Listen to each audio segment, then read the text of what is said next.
and welcome to Happy Heart Month. This is really exciting to be here with you guys. I do want to introduce David Hawkins, Ryan Beach.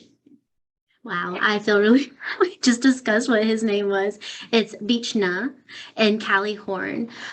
We've all been working together to put this presentation for you guys. So I'm really excited to be able to share with you. Ryan and Callie both, they will not be on this presentation. They've already moved on to their next rotation. So within the presentation, you will see David. I have a couple of recordings for him. So with that being said, I want to get to the agenda. We're going to talk about the Essential 8 to Heart Health, women with heart disease, Black History Month, and goal setting.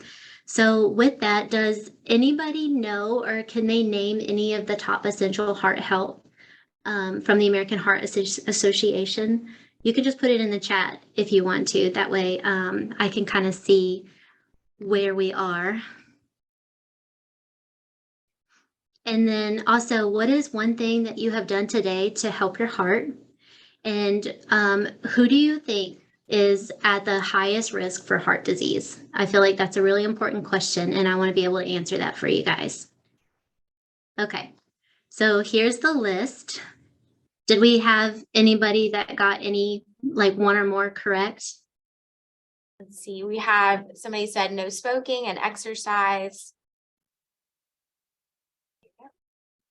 Good. That's awesome. So yes, that is correct. This is the list. And I feel like basically through the entire day, we touch on these topics, right? We may not say it in these terms specifically, but we do reach these topics. And but everything that we do from eating, drinking, sleeping, being active, they all contribute to these life essential eights. So we're going to go through these, not in this exact order, but I hope you enjoy and I hope that we get some information from it. Okay, so starting with this real quick, I wanted to share the states with the highest heart disease rate in the United States. And we can see here on the left, this lower half here has the highest rate for heart disease.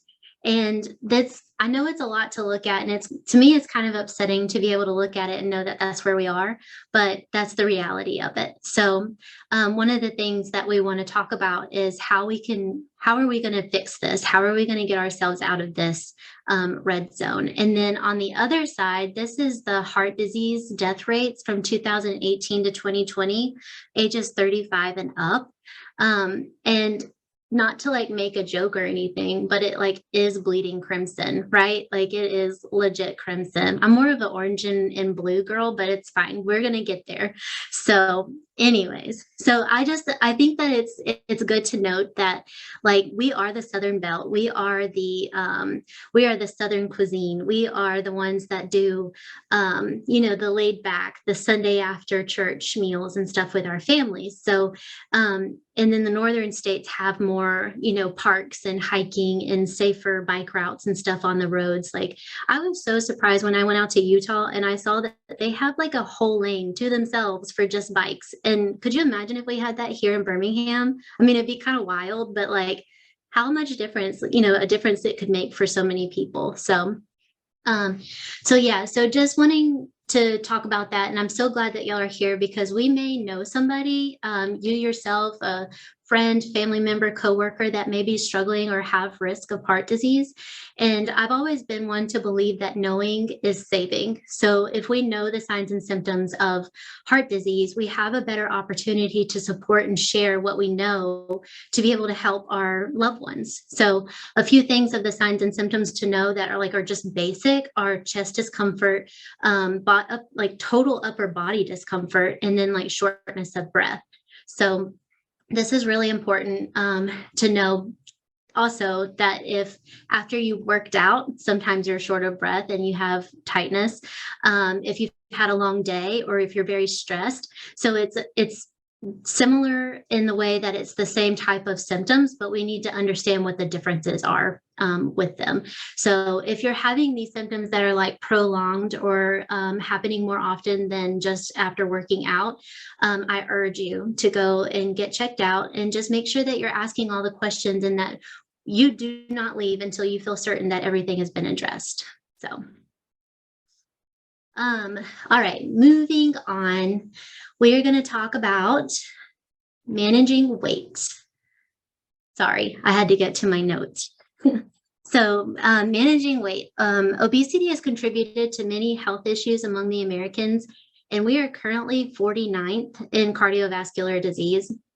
Does anybody know what BMI or why BMI is significant? You can just put it in the chat, or you can just say what BMI is.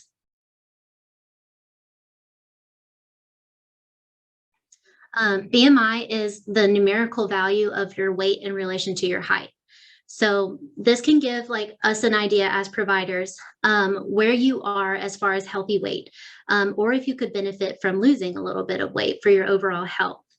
However, the BMI is not a tell-all. It plays a huge role, and it's really good to like know, but there is some very healthy, in shape athletes that have a higher BMI, and we need to be aware of that. And so when it comes to you being healthy and you have a higher BMI, let's look at your labs and let's see if you're having any of these like high cholesterol or any of these other labs that we may need to address. But as a future registered dietitian, if I'm seeing that everything is good in the big picture, I would just continue to encourage your healthy eating, your exercise.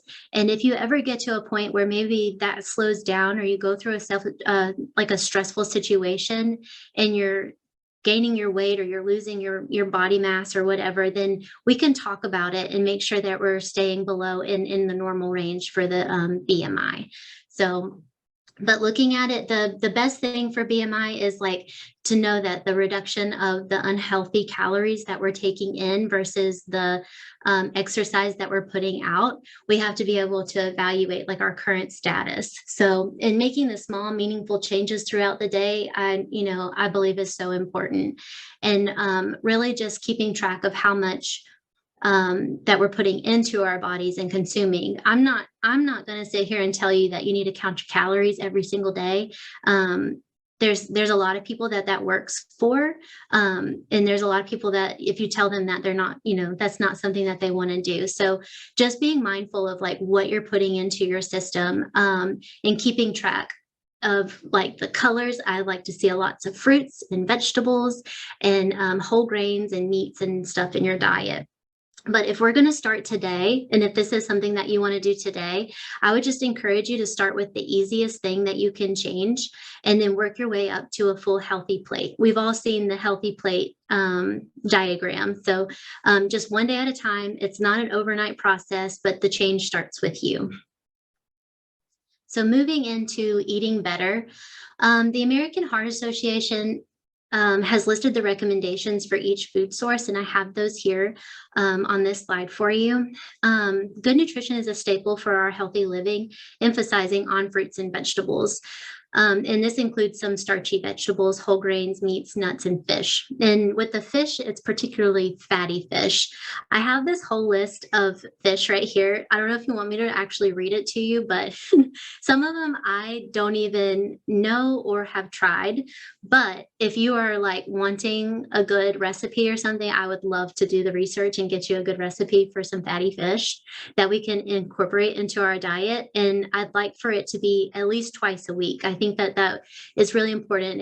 It's really high on omega-3 fatty acids. So just something to think about to add into your diet. And then also over here on the right side, this big picture, kind of scary to look at, to think that 68 packs of sugar are just in 4 sugary drinks a day. I know a lot of people drink a lot of these drinks, and that's good. That's their preference and stuff. But when we think about how many calories and how much sugar and stuff is in just one of these drinks, it is mind-blowing. So I think that if I could encourage one thing for this topic, it would be if you're drinking, say you are drinking 4 of these sugary drinks a day, if we can omit one of them, you're on the right track. We're doing something right. And then eventually you'll omit 2, 3, and then 4. So if we can just start with 1, I think that would be an amazing change. I also, like, for me, I started with Dr. Pepper. Dr. Pepper is my favorite drink. I married a type 1 diabetic, so the regular Dr. Pepper had to go. And so now all we do is diets and zeros. And it took me a little while to like kind of get used to like the flavor. It is different, but now I prefer the diet and zero over, a regular sugary drink. So it takes time, but it's worth it if this is something that you're wanting to change. So maybe one day I'll get a message that said that you kicked all of the sugary drinks out of the house and adopted a zero or something. That would be cool. But and then the last one I want to talk about is alcohol. I'm not going to talk too much about it because you drink it, you don't drink it. It's your preference, whatever. But it does have one of the higher contents of calorie.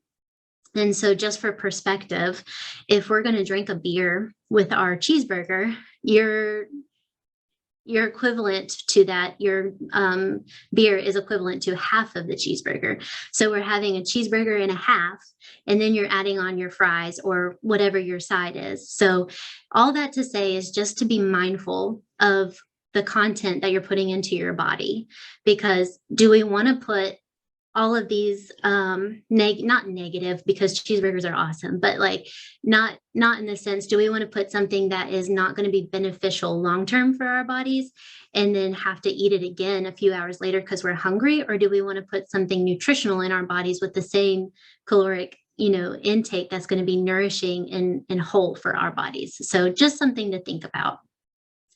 And then this next slide, this is going to be, you'll be hearing from David. This is his part on eating healthy. So I'm going to play this now. Which is eating better.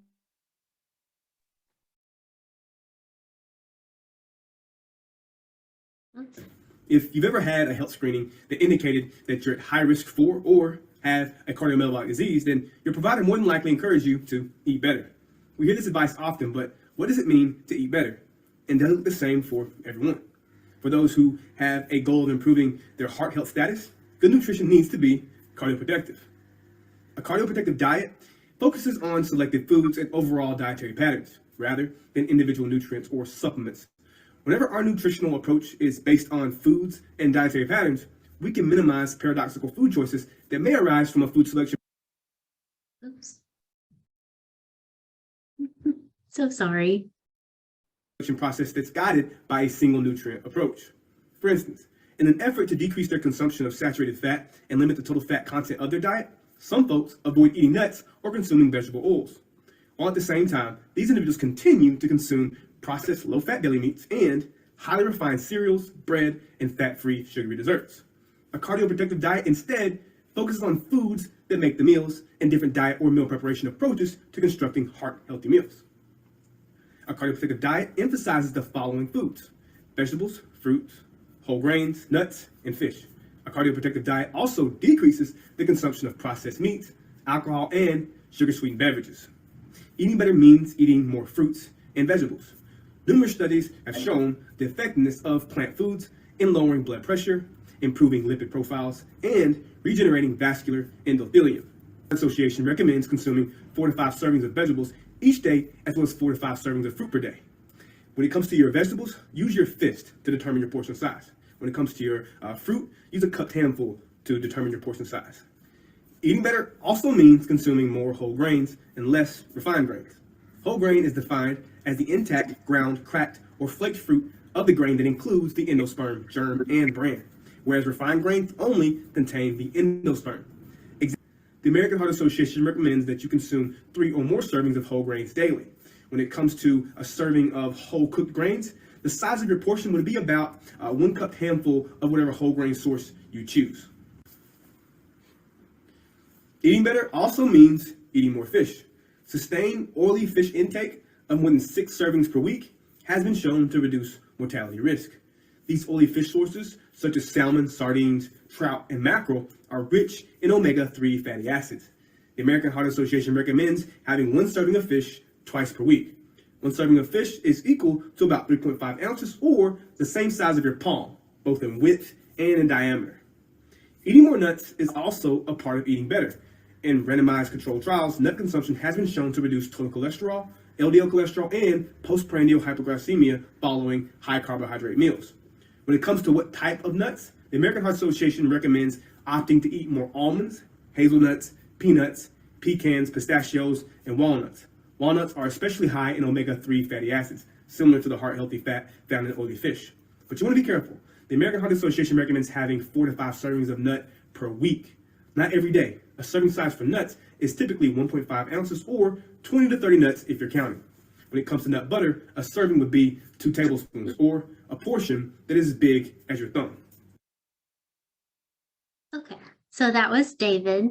That's not a formal introduction of David, but he's on his way home from Italy.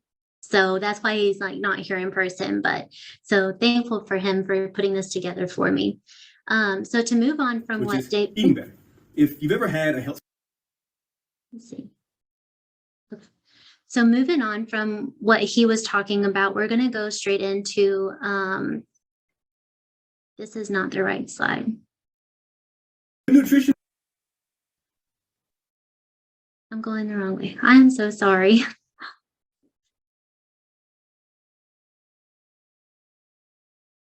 Here we are. Okay, so managing blood pressure. I'm really sorry about that. So from what David was talking about, some of the diets that have been proven to improve cardiometabolic health are the Mediterranean diet and the DASH diet.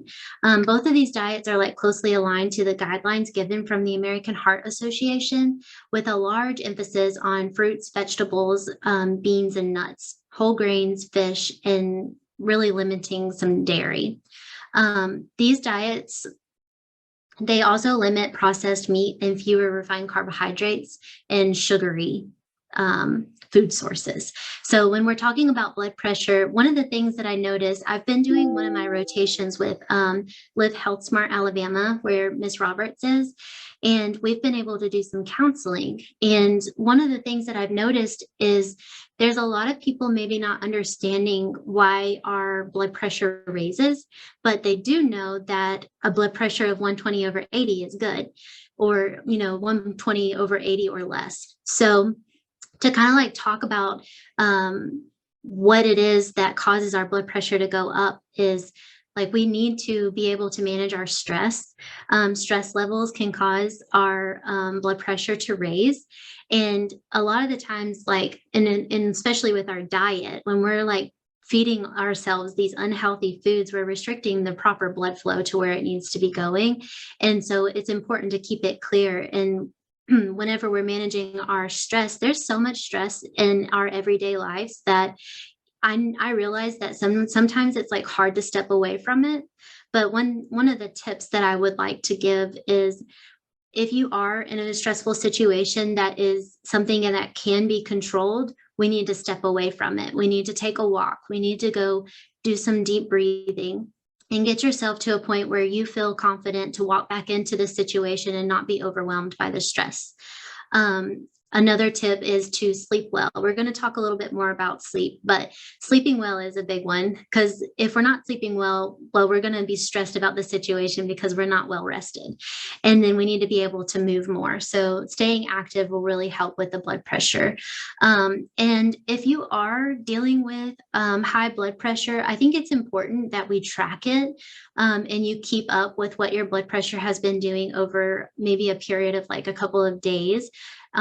And with what you're tracking, keep up with what you were doing, what kind of situation was going on, and keep up with the blood pressure. So when you go to visit your doctor, it can be properly addressed. And sometimes medication is needed. So, but that's okay as long as we can get it managed, and that's really important. So then we're going to move from there to being more active.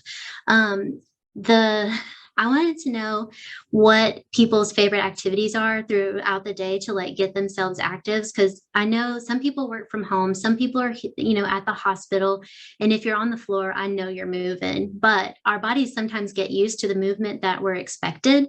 So what are you doing outside of that movement? And I know for me, it was mentioned earlier, but I do have a toddler, so that's a lot of extra activity that's going on right there, which I love, and I wouldn't change it for the world. But the American Heart Association does recommend, they have guidelines that they recommend 150 minutes of moderate to of physical activity a week. So sometimes that could look like 30 minutes, like 5 days a week for 30 minutes. I also am a realist and know that sometimes that's not always possible. And on the slide, it says any is a good start, 10 minutes at a time. I am a huge advocate for that.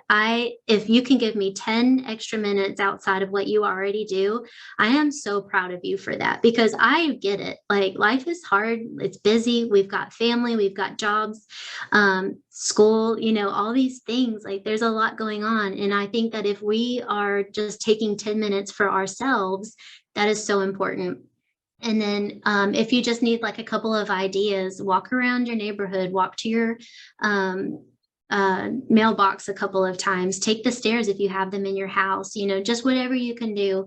And then once you establish that 10 minutes, let's move it to 15 minutes. And that's a win, So just want to encourage you on that. And if accountability is what you need, get a friend, have somebody to do it with you that you can text back and forth, or, just be able to check in at the end of the week and be like, hey, what did you do this week, for your activity? So, and it makes it more fun that way anyway, so you might as well. But anyways, so there is one more clip here. This is from David as well. And so I just want to say, we're both personal trainers, and he's like our coach that's like going to get us in shape. I'm like your mom friend that's going to be breathing with you. So we're gonna listen to David real quick. Nutrition is also nutrition that supports adequate physical activity. This brings us to our next heart-healthy behavior, being more active. As we approach this behavior, once again, we got to ask, what is adequate physical activity? And does it look the same for everyone? Current guidelines recommend all adults get a weekly total of at least 150 minutes of moderate physical activity, or 75 minutes of vigorous physical activity every week. It also suggests a combination of both spread throughout the week. So, what does it mean to perform moderate or vigorous physical activity? Well, the intensity of your physical activity is based on how performing that activity impacts your heart rate. Moderate physical activity causes your heart rate to reach 64 to 76% of your maximum heart rate. Vigorous physical activity is any activity that causes your heart rate to increase to between 76 and 93% of your heart maximum rate. The number of minutes you spend in these heart rate zones per week determines your overall level of physical activity. With that being said, we're all different, and an activity that raises your heart rate to 76% of your max may not cause your coworker's heart rate to reach 76% when they perform that same activity.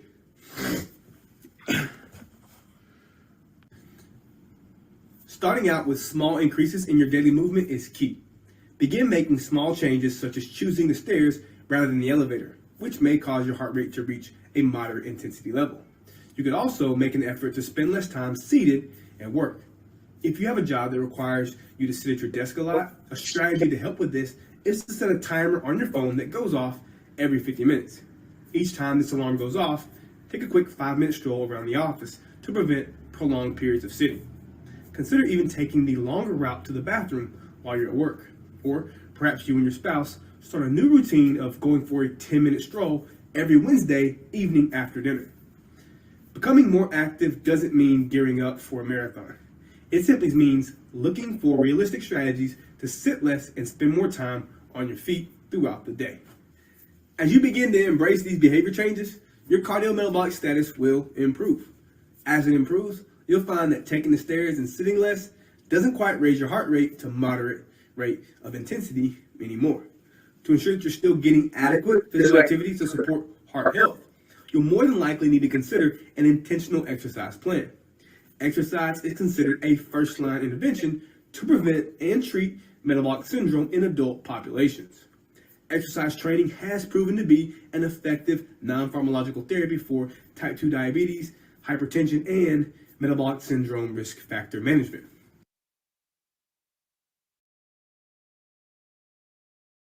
Intentional exercise is divided.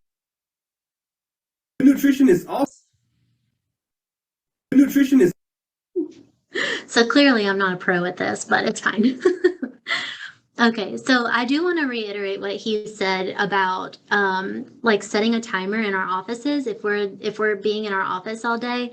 I really encourage that too. Like we kind of like go through the day and don't realize how long we've been sitting down. So if you do set an alarm, just get up, do some jumping jacks or do something, just move. And that way you're getting all that blood flow. So I really liked what he had to say about just the extra added. And I know at UAB, there's some of you guys that are on here, they work in Jefferson Towers, and you have to walk all the way across to get either to the parking deck, you have to, to the cafeteria and stuff, power walk. I don't care if anybody else is watching you, just get that little heart rate up and we'll be good, okay?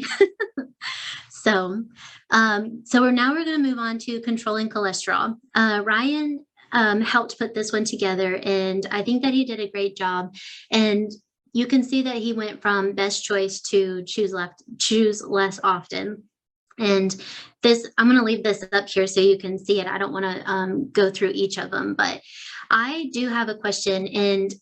But did you know what HDL and LDL stood for before becoming into the medical field? Because I did not. I remember my mom, she'd come home from the doctor and she's like, well, my HDL is high. My HDL is low and my LDL is high. And I'm like, well, what does that mean? She said, I don't know, but the doctor told me it was bad. And I'm like, okay, well, now we need to know what this means, right? So just to like make it simple, the way that it clicked for me was HDL is good cholesterol. HDL is high fruit, high vegetables, high health. So we want our HDL to be high. And then LDL is our bad cholesterol. And we want the LDL to be lower, which is our fast food, fried food, sweets and sugary substances and stuff. So just to put it in a perspective that maybe helps just a little bit.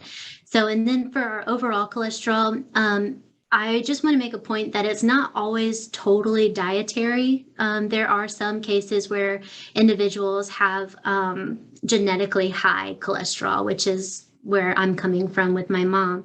So it doesn't have to stay high though. Some people get on medication, but we can also make changes in our diet to help bring it down.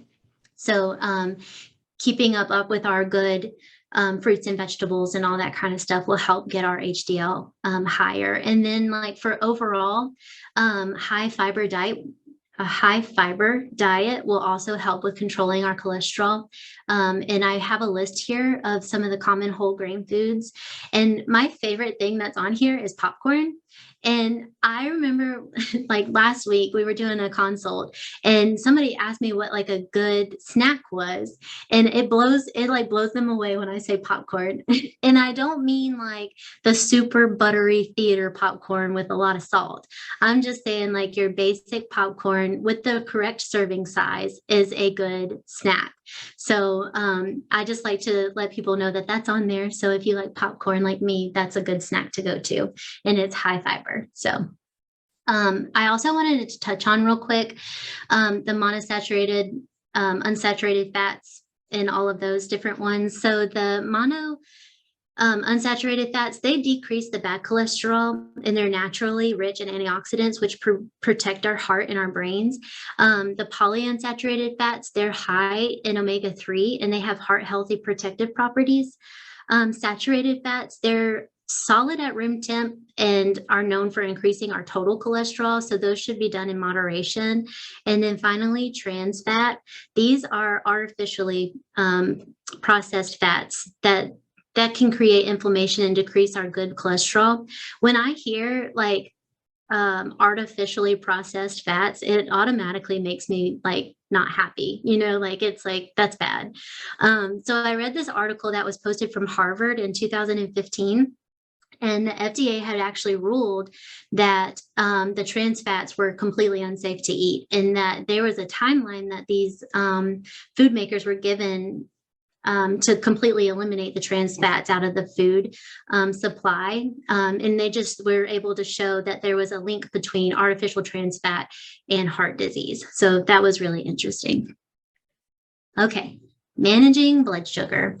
The points here are to understand what makes blood sugar levels rise, the types of diabetes, and then risk factors, which are overweight, family history, sedentary lifestyle, and a history of gestational diabetes. So high blood sugar from diabetes can damage your blood vessels and nerves that control our heart. And high blood sugar also can directly affect your risk for heart failure. So the carbs and sugars that we ingest from our food sources and our drinks that we consume, they turn into sugar in our digestive system. And so I know I keep saying I was counseling somebody, but it was so interesting because there was this one person that was recently diagnosed type 2 diabetic. And I was kind of talking about I wanted him to understand to look at carbohydrates on the back of food sources and stuff. And he was very concerned and confused why I was only talking about carbs and not diabetes is sugar, And so I had to go back a step and try to help him understand that carbohydrates turn into sugar. And that's the reason why we're counting carbs. So when the sugar enters into our bloodstream and our bodies naturally produce insulin, which is the hormone that's made in our pancreas. And that helps take up that sugar from our blood, and then it'll lower our sugar levels. But this is true for most people, but not for everyone. Which will lead us into the two commonly diagnosed types of diabetes is type 1, which is formerly known as juvenile diabetes. A lot of the times we see kids being diagnosed with type 1 diabetes, but here recently we have seen more into the 20s being diagnosed. So it's not just juvenile anymore. But the type 1 individuals, they cannot produce insulin, the hormone to lower their sugar levels, and they are dependent on prescribed insulin.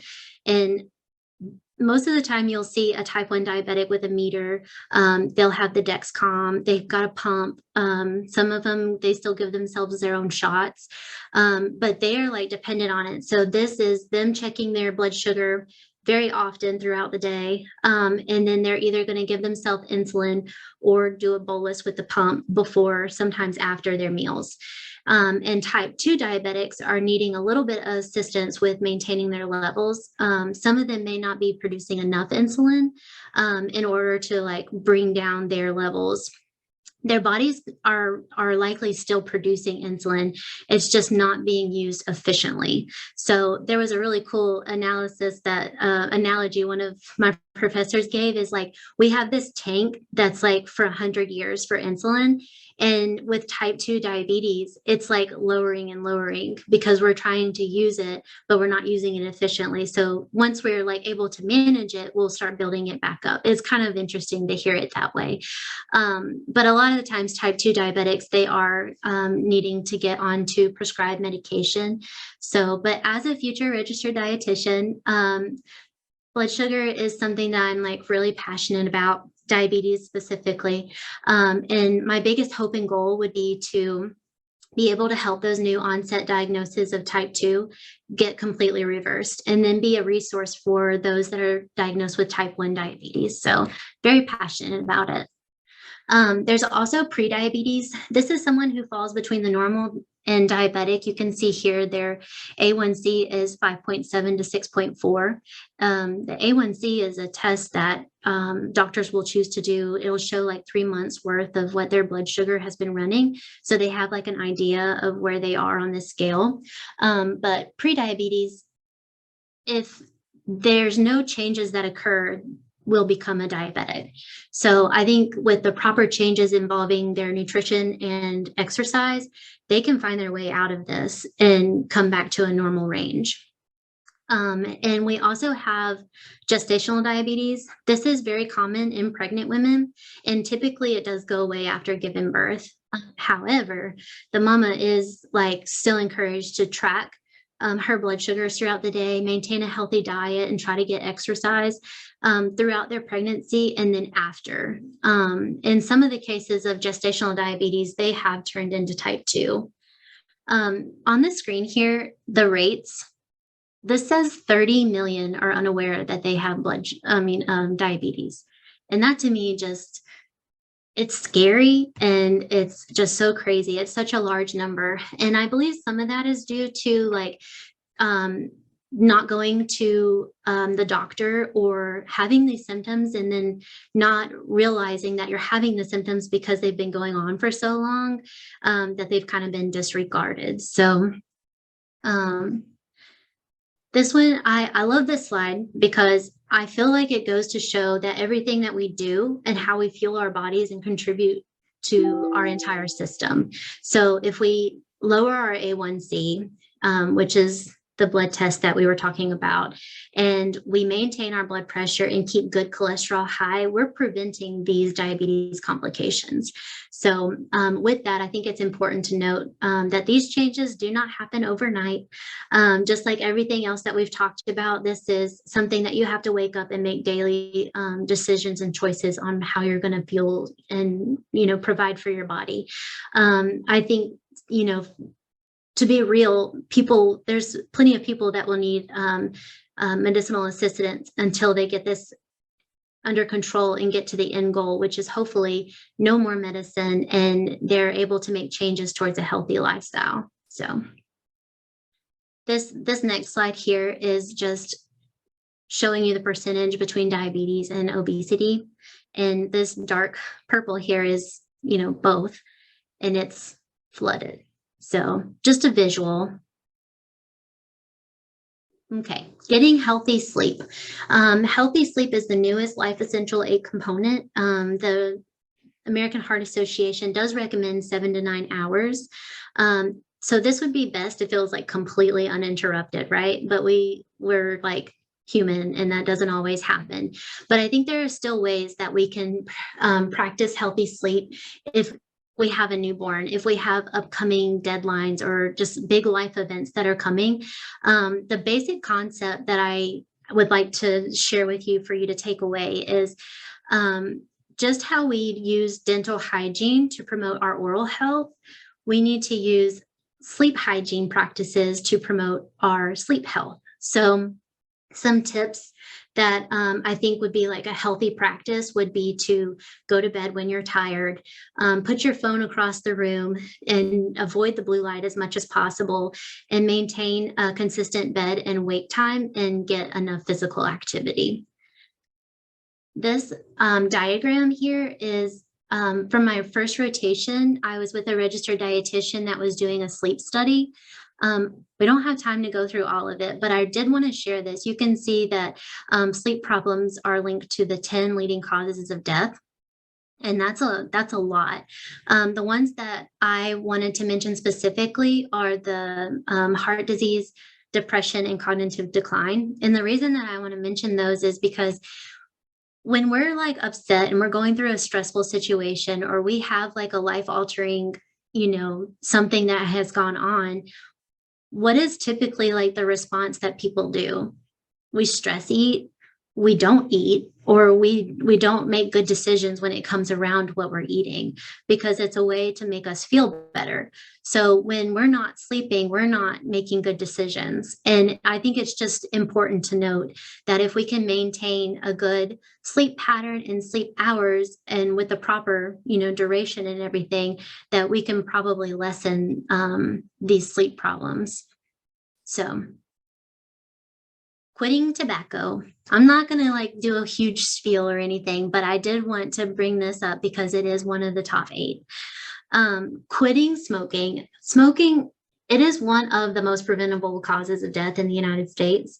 It's linked to about 1/3 of all deaths from heart disease and 90% of lung cancers. So it damages the circulatory system. But there's plenty of studies that do show that even within the first year of you quitting, you have cut your risk in half. And that's huge. I think that that's huge. So just for a couple of tips for quitting, you have to have a plan. Having a plan, and this is setting for anything that you're trying to do is having a plan, and you need to have a date within the plan, choosing a method, and decide if you need to have help from a healthcare professional.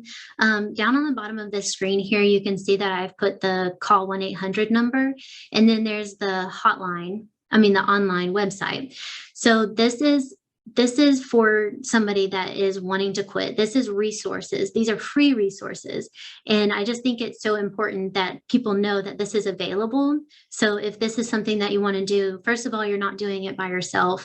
You're planning, you're being intentional about it, and then you have the resources that you need to be successful. So just want to encourage that if that's what you want to do, you can do it. And if you need any assistance, there's multiple people that are so happy to help.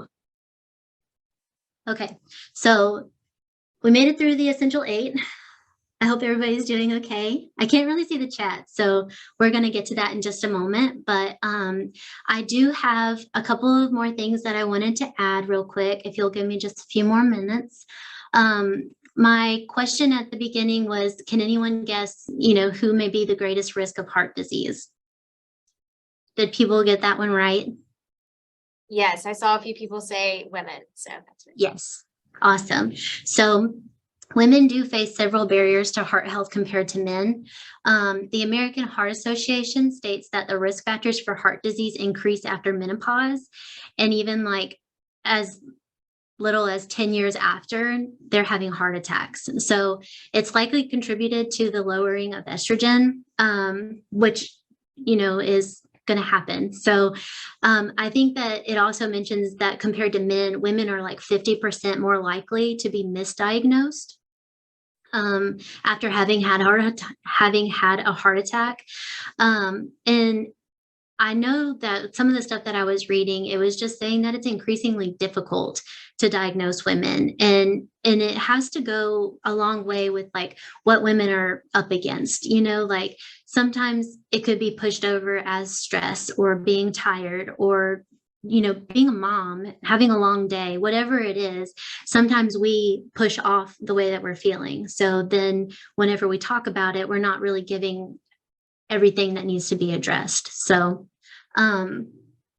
but the signs and symptoms, if they're going on longer, they need to be addressed. And I urge whoever is having any kind of symptoms to go and get checked out. So yes, women are at the highest risk. And from that, we learn that African-American women are actually the highest risk. And on this slide, this is from 2022, so very recent. Nearly 50,000 African-American women have died annually, ages 20 and up. And that's a big statistic. And it also said that 36 of them, only 36% knew that heart disease is their greatest risk factor. So there needs to be obviously more education going out about what our risk factors are. And the non-modifiable risk factors are race, gender, age, and family history. But there's the modifiable risk factors are pretty much everything that we've been talking about within our essential 8. So, and I think it goes back to how the cultural influences have affected the African-American diet too. So just needing more education. So February is also Black History Month. And I wanted to touch on this because this year they're celebrating Frederick Douglass in honor of his 200th birthday. And he is one of the reasons why we get to celebrate Black History Month in February. So I have a couple of people here. This is really cool. Feeding America is actually highlighting these 4 individuals who've made an impact, and their impact is really cool. So I'm excited to share with you, just in case anybody else was excited as me. But George Washington Carver was born a slave in 1861, and he went on to invent crop rotation, and over 300, oh my goodness, no, sorry. Oh, okay, I am so sorry. This will be it. Okay. But George Washington Carver, he came up with over 300 uses of the peanut. that like just blew my mind. I was like, how? But it all comes from different oils and sauces and even like face products and stuff. So I thought that was really cool. And it's noted that his work is like the foundation for modern farming. So that was really cool. Frederick McKinley Jones, he invented refrigerated trucks. My mind is just blown. I just think that's so cool. Like, if we didn't have refrigerated trucks, right? Like our produce that we get from across the country is delivered safely. And it is because of his invention that we're able to get our produce, our meats, and all this kind of things. So a big thank you to him. Henry Blair, he invented two devices. He invented the corn planter and the cotton planter. And his goal was to reduce inefficiencies from manual labor. And because of his inventions, farmers have been able to grow more food for the masses. So that's really cool. And then finally, Alice Parker. She is like she's so fantastic. I just want to share that she invented gas forced air heating systems. And this was a big invention of her time. A lot of the families during this time had to choose between heat and food. And because of her invention, it allowed provision for both. And this has like totally revolutionized the way that we live today, right? And I want to give her praise now because when she invented these, when she invented this, she was not properly recognized during the time that she invented it. Like women's rights and stuff have not come out, so she was not recognized for this invention, and she did not profit from it. So where she like blessed thousands and thousands of people, I mean, what she did was huge. And so just something to remember and to be thankful for. So that is that. And then SMART goals. UAB is all about some SMART goals, right? I don't know if my director is on here, but SMART goals. So this one is, if you want to make a change, we need to make them SMART. We need to be specific, measurable, attainable, relevant, and time-based. So what are you wanting to do different after having heard this information? Is there something in your diet, in your day that you want to change? And what goal would you like to set for yourself this week towards having a healthy heart? Just a couple of things to think about. Here's the references if you want to go back and look at them, and here's our code.